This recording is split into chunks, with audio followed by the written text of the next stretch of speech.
Стварэнне дзяржавы справа не толькі і не столькі духоўная, колькі матэрыяльная.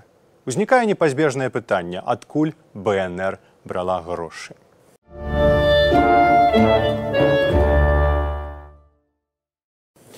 Бальшавікі з пехам паўцякалі з Менску 19 лютага 18 году, не паспеўшы толкам запакаваць з сабой нічога матэрыяльнага.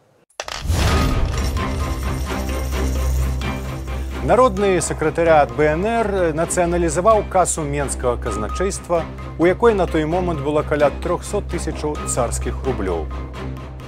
Пасля прыйшлі немцы і забралі ў народнага сакратарыяту грошы таго самага менскага казначэйства. Беларусы іх больш ніколі не пабачылі. Але тут на дапамогу прыйшла Менская гарадская дума, якая падтрымала маладую беларускую ўладу і выпісала ёй хоць сціплае, але хоць нейкае фінансаванне. Такія былі першыя крыніцы фінансавання Беларускай Народнай Рэспублікі. Наступныя этапы бюджэтнай дзейнасці былі звязаныя пераважна з беларускай дыпламатыяй. Ужо на другі дзень пасля 25 сакавіка у Кіеў была высланая надзвычайная дыпламатычная місія на чале з юрыстам Александрам Цвікевічам. Галоўным дасягненнем беларускіх дыпламатаў было не дыпламатычнае прызнанне, да этого так і не дайшло, а атрыманне грашовай пазыкі ад ураду Украінскай Народнай Рэспублікі. І лік там ішоў на мільёны карбованцаў. Улады незалежнай Украіны глядзелі на перспектывы незалежнай Беларусі з надзеяй і аптымізмам. Шчодрая фінансавая падтрымка працягнулася і ў 19 годзе, калі і адзін, і другі ўрад уже былі вымушаныя пакінуць свае сталіцы.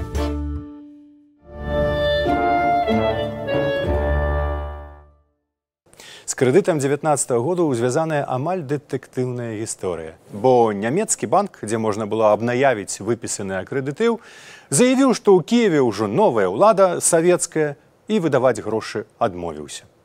Каб уратаваць сітуацыю, урад БНР паслаў свайго кур'ера, а дакладней кур'ерку, 20гадовую Аўгінню Алексючанку.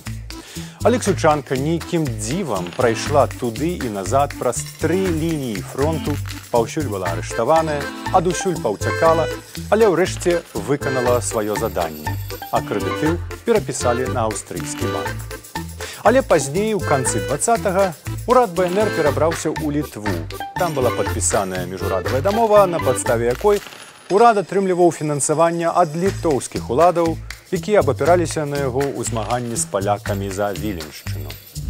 Яшчэ адна крыніца фінансавання з'явілася ў 21 годзе ў Берліне, дзе была падпісаная дамова з экспартна-імпартнай фірмай «Івэг», якая дала ўраду пад малы працэнт на рэалізацыю розныя спажывецкія тавары.